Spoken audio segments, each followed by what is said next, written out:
You're watching the Coaches Roundtable on the Armstrong Neighborhood Channel.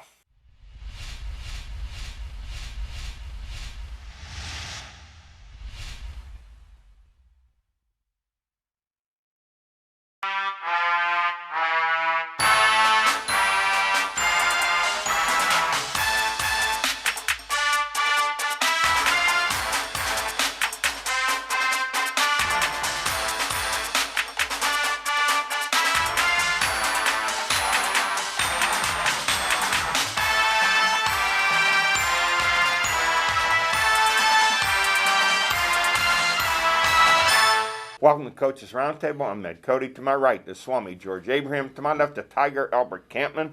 High school football, top passers, Cole Boyd, Pine Ridge, 246 yards and 3 touchdowns. Graham Hancock, Seneca Valley, 19-24, 230 yards and a TD. He's getting better each week. Keenan Frazier of Knock, 145 yards. Cooper Baxter of Butler, 134 yards. And by the way, you'll see both of these players, the Seneca Valley and Pine Richland game from September the 3rd and the Butler-Meadville game will both be airing this week. Rushing, Christian Liberto, Hampton, 196 yards and 3 touchdowns. Evan Wright of Mars, 190 yards. Must have made some change there, went back to the running game, but still a rough season for the Planets. They're 0-3. Chris Hood of Newcastle, 169. Keenan Frazier of Knock, 148. Gives them a total of 293 total yards for the game. Luke Gehring of Carn City, 131, and Cooper Baxter of Butler, 130 yards rushing, 3 touchdowns, gives them a total of 264. Receiving, Luke Lawson of Seneca Valley, a monster game, 11 catches, 121 yards. Jack Murphy of Knock, 2 for 95, and Brandon Ross of Seneca Valley, 2 for 70. Let's go to our high school football power rankings in 6A. Mount Lebanon, followed by Central Catholic, North Allegheny, and Seneca Valley. Central Catholic of Pine Richland last week. In the second quarter, they were trailing 28-7. They went on a 42-7 run to defeat the Rams 49-35. Yeah, let's struggle right down Pine Richland right now. We'll see what happens. And then 5A, it's Moon. Moon's really good, 3-0, followed by Gateway, West Allegheny, Upper St. Clair, North Hills. This week, Upper St. Clair at Pine Richland. Excuse me, and in 4A, it's TJ, McKeesport, Bell Vernon, Hampton, Aliquip, and Highlands. Good game this week. Armstrong with quarterback Caden Olson at Hampton. In 3A, Central Valley, North Catholic, Avonworth, Keystone Oaks, and Mount Pleasant. And in 2A, it's Stowe Rocks, Laurel, Washington, Sarah, Neshannock, and Carn City. Carn City at Montauk and Beaver Falls at Laurel. And in 1A, it's Rochester, Olsh, Bishop Canavan, Springdale, and California. Bishop Canavan will be at Springdale, and I forgot number 3, it'll be Avonworth. Number 3, they will be at number 1, Stowe Rocks of 2A. Some outstanding games this week. Stowe Rocks looks like they're really good. Very good, very good. By the way, I wouldn't give up on Pine Richland. No. Their first part of their schedule is Really? brutal. Right. And then after this, they have Gateway, then they have Penn Hills. That's tough. That's not easy. That's a brutal start for any team. But start 5A, I think they'll be right in there. I just that game was unusual. What did Central Catholic giving up 28 points in the first half is unusual for them, but for Pine to lose that lead had to really hurt. Recruiting news, Butler cross country and track star, you guys heard me mention him many times last spring, C.J. Singleton, he has committed to Notre Dame. Our stories of the week, college football, Pitt went down in the Knoxville, took care of business 41-34. Now watch Kenny Pickett play, 24-37, 286. How many times he kept plays alive, can throw on a run. Wide receiver Tazier Mack, a monster game, 4 for 100 yards. The Pitt defense, you guys tell me what you think. That front 7, I'm going to put them in the top 10 in the country. They are so good. The secondary concerns me. Many wide open receivers in that first quarter, but Joe Milton for Tennessee missed them. There were a couple of touchdowns they left there off the board, and then they took him out of the game, said he was hurt.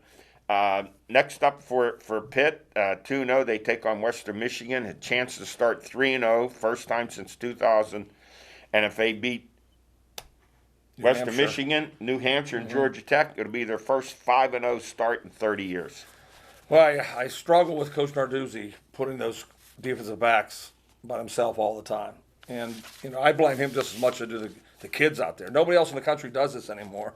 Then you guard them by yourself. And these receivers are too good to do that. You can do it some possessions, but not every possession. And these receivers, they're one-on-one. You're right. These receivers for Tennessee, they were what, George, 5-10 yards beyond the secondary. It's ironic. I watch Feinbaum, so now it's the SEC take. They think they lost to Akron. The Tennessee take, like the SEC people think, oh, we're doomed. And Pitt was Fenway. Yeah, the follow-up on that, Eddie, is what your initial statement was, and we've been saying this forever. He's a pro. Kenny Pickett is a pro. Oh, he's outstanding. He's a pro, and Pitt fans wanted him benched. That's how stupid they are.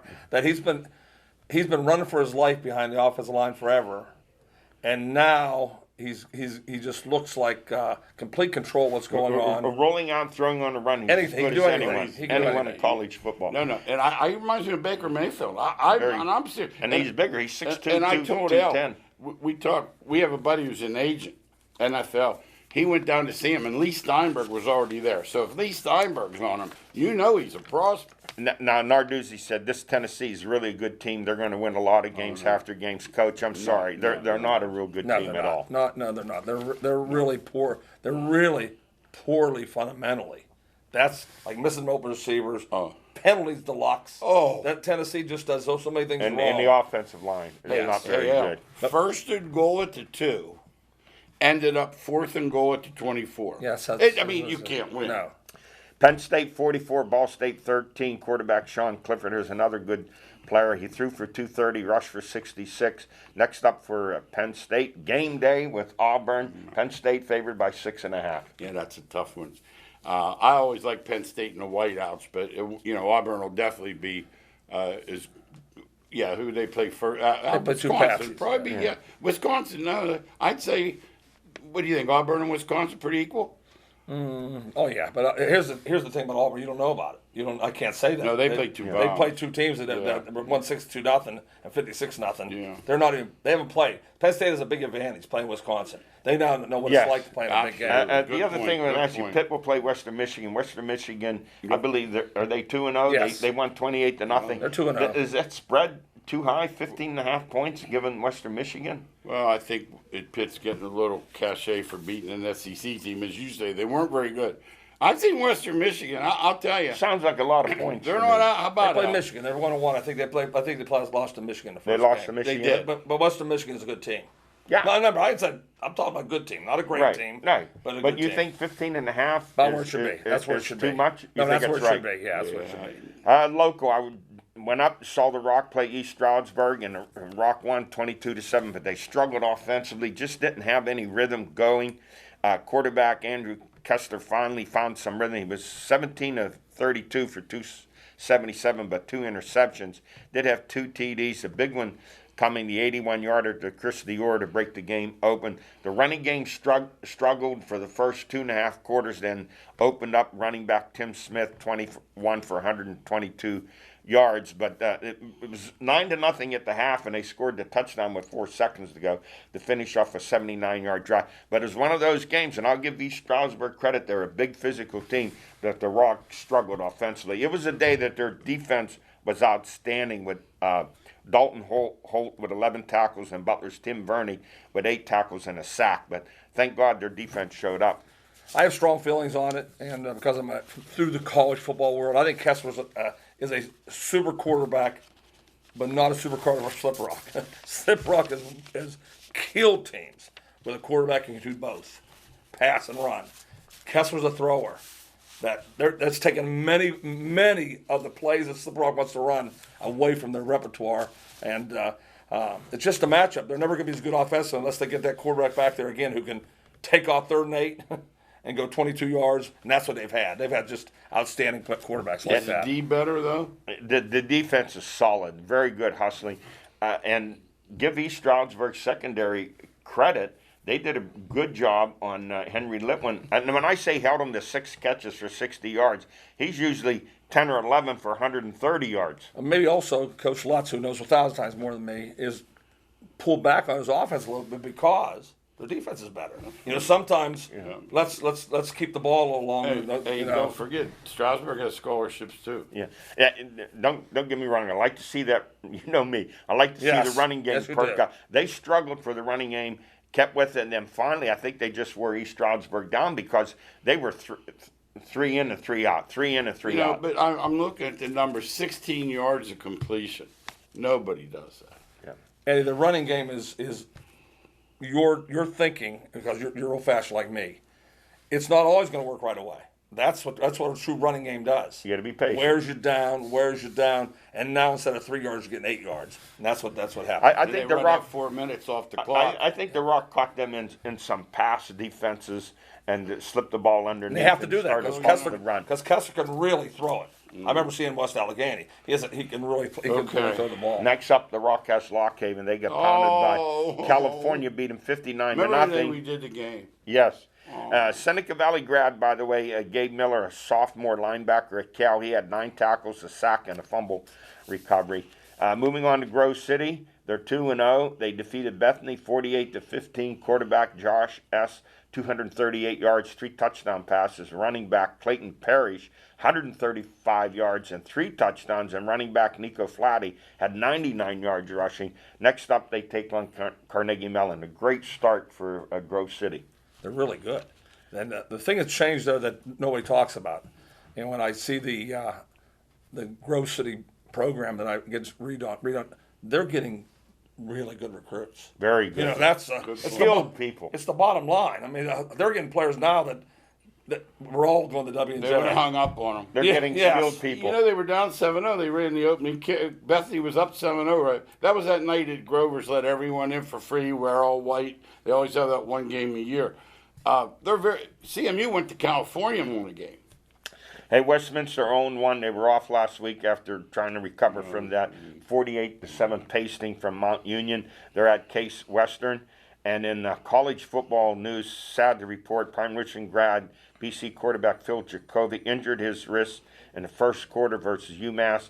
He was going to have surgery. Could be season ending for him. I'm just coming off a great year last year with them. And then, I heard that on the news last night. I was trying to think of how seriously you'd have to be hurt that it would get better in 10 weeks. I don't know. It could be season ending. They said it wasn't. I think they may have jumped the gun. Yeah, let's hope that it's not. And then Mars grad Michael Carmona, his first start for Notre Dame last week, in place of a freshman tackle who's lost for the year. He sprained his ankle. He's questionable for Purdue. Give Michael Carmona credit that he was placed in that first game in a situation that was not easy. You couldn't hear yourself thinking. He's trying to get the cadence. Yeah, both of them were heading for great years. But I really feel. But Jerkovic, you understand how good he would stay 2 more after this, would he? Yeah, he would. Oh, it'd be 7. Say he's out for this year, you get that I know injury. he would, but would he want to stay? Well, that I don't know. It depends on how he feels and talks to his coach and so on and so forth. Hey, by the way, Purdue's at Notre Dame this week, and Purdue backup left guard, redshirt freshman Josh Kaltenberger from Seneca Valley, 6'5", 305. Kind of a reunion there of alumni linemen with Carmody, Josh Lugg from North Allegheny, the right tackle for Notre Dame, and the backup center Andrew Christophe from Pine Richland. Just so nice to see them. And we said before, you throw Jake Cradle in there and the Cadi kid from Pine Richland at Indiana, you have a pretty good offensive line that averages about 6'5", 310. And that is what can continue to happen to Pitt. There's a whole offensive line those lock. kids should be saying Pitt, and they're not getting those players. So when they beat Tennessee by 7, everybody's rocking and rolling. If they had those kind of players, they'll win by 21. That's what happens. Yeah, you know what else too? With Purdue, that coach. If I had one game and you said, get me a guy to write you up a game plan, I'd take that Braun anytime. And they're giving Purdue 7.5. I think it's too much, really. Oh, they're thinking bully ball. Notre Dame has not played well at all. No, they have a whole new offensive line. They have some new people on defense, and then now they've lost a starting left tackle. They have some work to do. Well, if ever there was a time, Yeah. Purdue played Patsy last week at Connecticut or Massachusetts, UConn. UConn. And so they passed over that game to get ready for Notre Dame. They have everything in their way to beat Notre Dame. And the next 2 weeks for Notre Dame are brutal. At Purdue, then they meet Wisconsin and Chicago. That'll be a tough one. Let's move on to the NFL. Hey, the Steelers bust the Bills 23-16. I know it is early, but temper that Buffalo Super Bowl talk. You know, the NFL's like when you were kids going into the fun house at all those mirrors. Everything gets distorted. Nothing is as it appears to be in the NFL. The Bills took that 10-0 lead at the half. I said, wow, I don't know, the Steelers going to score today. 50 yards. And then that blocked punt by Miles Killebrew and picked up by Ulysses Gilbert III for the touchdown. What a game changer that was. And that's part of the game. I mean, we talk about offense, defense, and special teams. Once again, I'll say it again, Tallman doesn't get enough credit. That's a major upset. I'm telling you, around the country, no one thought they had any chance. No, I mean that. I know they say Steelers. Do you remember how they finished the year last year, Eddie? Yeah. I mean, they looked like they lost 5 out of the last 6. Yes, and that was a major upset. And what they did, the change in what they did in the second half, they said, wait a minute, Buffalo's going to play you close. We're going to throw the ball down the field a little bit. And Claypool made some plays. Johnson made some plays. And that's with 4 new starting offensive linemen. 2 rookies on it, and missing their best defensive lineman in 2. Hey, I got to tell you guys, I watched that Villanueva last night. They're lucky he's gone. That guy for the Raiders was in that backfield every play. These guys can't play any worse. And I'm glad you brought that up. Before I get J.T. Watt, didn't miss a beat. You were right on that. He was terrific. But next up for the Steelers, the Raiders, who beat the Ravens 33-27 in overtime. Derek Carr in that touchdown pass. And the Raiders' front 4, they're going to give the Steelers' offensive line a huge test. They are really quick and fast off the ball. I mean, when you're harassing Lamar Jackson and he can maneuver, that's pretty good. George's point about Villanova is so well taken. Colbert's a master at that, getting rid of people before it was too late, and they just don't get enough credit right here because everybody just likes to pile on the Steelers. Yeah, you understand? You have to take the emotional aspect out of it, which Chuck Noll was not able to do. As great as he was, I mean, Pouncey was lousy. Pouncey was lousy for 2 years. Villanova was lousy. De Castro still could play, hurt. but they didn't want to pay him that much. So it was all the right thing to do. Now, we don't know how it's going to work out. I just know that their plan is in place. They have a plan. Some teams just don't have plans. Those receivers, by the way. They're loaded receivers. Now, the concern is this. While they won that game, and they only had 252 yards of offense, 75 yards rushing. But let me say this about that on 21 carries. 25 came on an end around by Claypool. So actually they averaged 2.5 yards a rush. And that's just not going to cut it. This has gone on 3 years now where they struggled in this running game. Yeah, I don't see them running the ball well. I really don't. They're going to have to win the game with Ben. That's why they got to keep Ben healthy. But I was really impressed with their defense. You know how good Buffalo's offense is sensational. I thought Buffalo would throw the ball a lot better than they did. And the Raiders, we'll see how they block the Steelers. Everybody forgets that part.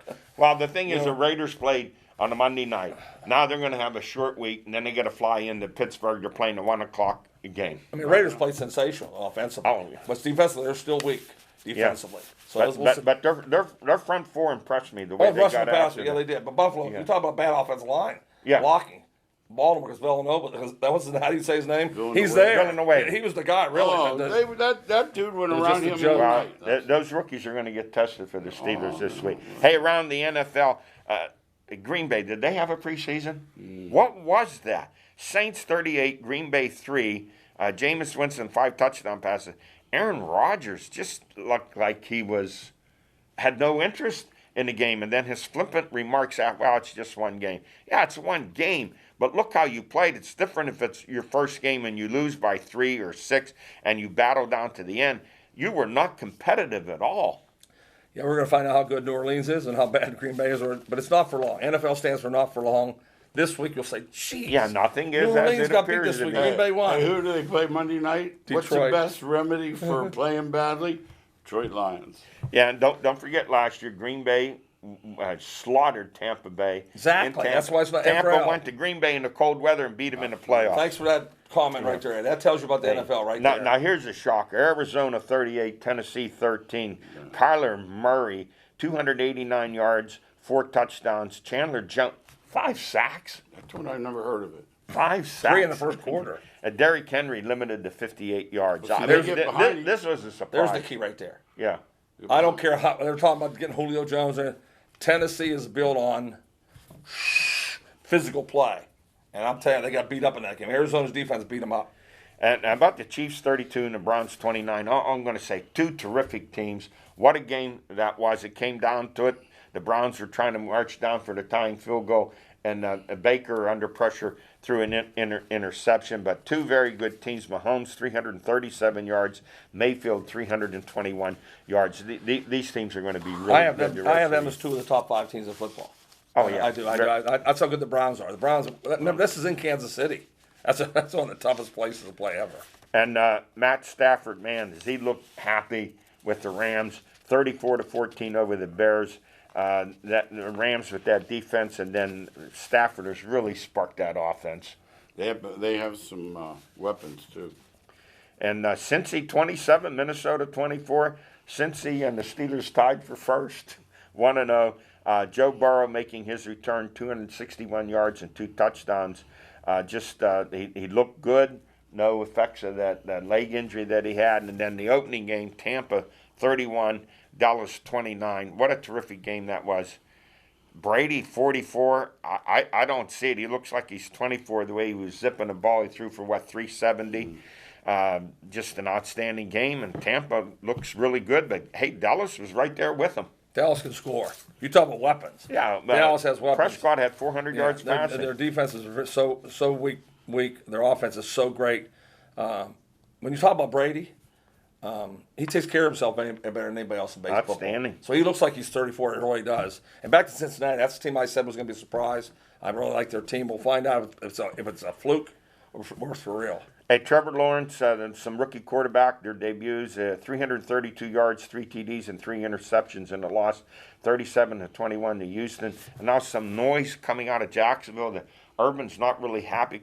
Urban, I think you're finding out what your friend Nick Saban found out when he coached the Dolphins. You're not smarter than these other guys, and you're not picking who you play when you want to play them. You're not picking first. Yeah. You pick first if you're lousy. In pro college, you pick first if you're good. And it was so bad for Saban in Miami. He was 6-10. He left that next year in the middle of the season. Don't ever say anything to those players who played for him about him. They said he quit on the team. Eddie just went high up on my list. Saban has the best team in Alabama every year. I didn't say some years. Yeah, every year. When he coached the pros, where was his genius at? I want to know where his genius was. He came into Pittsburgh and they ran him out of Pittsburgh. So Urban's finding the same thing right now. 27-0. The I Steelers told him beat on the him. way over. Yeah. I told him on the way over. Don't think his agent isn't snooping into that Southern Cal job. He's not built to lose 8, 9, 10, 12 games a year. He's not built like that. Eddie, he was going nuts when preseason games because they were losing. The players were looking at him and said, "Who is this idiot? This is preseason. We don't care about these games." Yeah. So he's not made for the pros. Urban Meyer's not made for the NFL. Neither was Saban, because he couldn't get what he wanted out of those players. They just didn't react to and they're not him. going to. And they're not going to. And then now Southern Cal lost to Stanford 42-28. So they fire Clay Helton. 1-1. He's 46-24. You didn't know this going into the season. Why? Why wouldn't you wait to the end? It's not. If he had that record at Pitt, they'd be putting a statue up for him in front of Heinz Field. 46-24. If you had your doubts, why didn't you make that change before this? They were 5-1 last year and lost the Pac-12 championship game to Oregon. So I wonder what the administration is doing down there. They think they're better than they are. You know what it sounds like, Al? Yes. The administration's not making the call.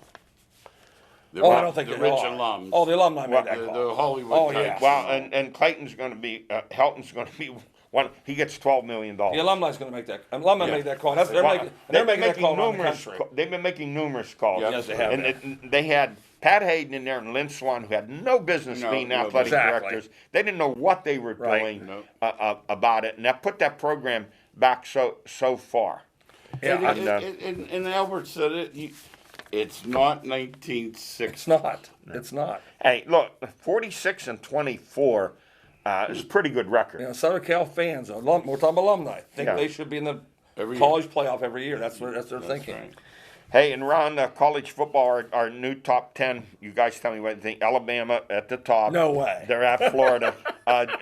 Georgia, South Carolina, Oregon, number 3, with that win over Ohio State. And then Oklahoma, they take on Nebraska at number 4. I'm putting Iowa in there at number 5. They take on Kent State next. This is a really good, tough, physical football team that Iowa has. Not so fast with that one. I'm telling you, Yeah. Kent State is really good. Hey, in 2 weeks they play Colorado State. Can you imagine this? Iowa, Colorado State. Honest, that I've never seen a team that bad. Clemson at number 6. They have Georgia Tech coming up. I'm putting all the way up to number 7, Penn State, with the Auburn game. Boy, win this one, and that is huge for them. Oh, yeah. Number 8, Cincinnati. They're at Indiana. Indiana's been a little bit disappointing this year. Number 9, I have Florida. They're at home with Alabama. Number 10, I drop Ohio State for number 3 down to number 10. The most impressive team so far, besides Alabama, is Georgia.